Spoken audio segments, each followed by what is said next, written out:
Now let's practice graphing circles. Here's 3 problems for you to practice. Hit pause and hit play when you're ready to proceed.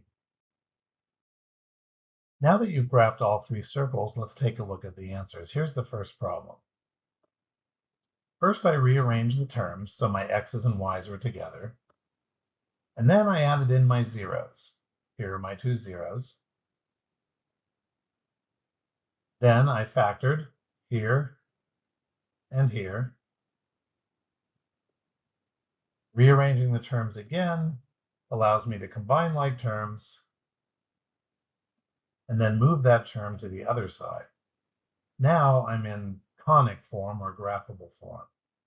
We can tell from this equation that the center is going to be at 3, -5. Remember to change the plus or minus signs on the factors. Plot that point, then take the square root of the number on the right, which is 2 in this case, and that's going to be your radius. So starting at the center of your circle, go 2 spaces in any direction, then go 2 spaces in all major directions, graph your circle, and you're done. Here's another example you already did. Same process.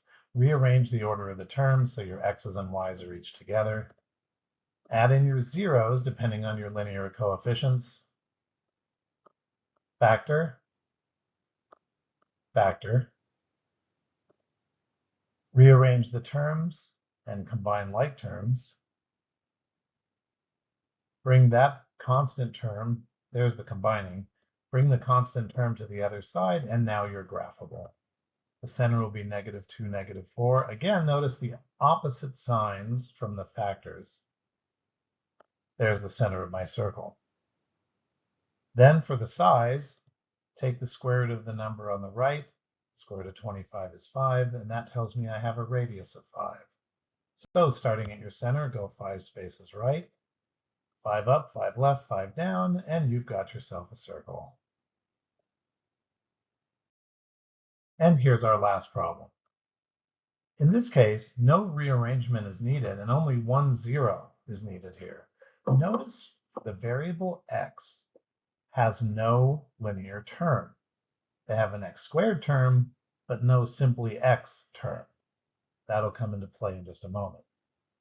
Adding 25 minus 25 to take care of the y's allows me to factor and bring the -25 to the other side. Now remember, this problem was a little different because it didn't have a linear coefficient in x. It just had an x squared. That actually makes it easier because you can use a rule from kindergarten that any number plus 0 is itself.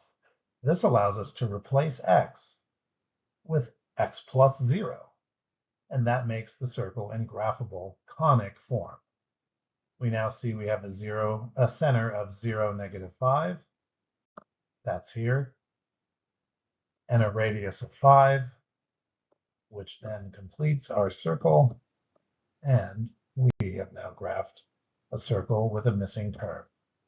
Thank you for watching.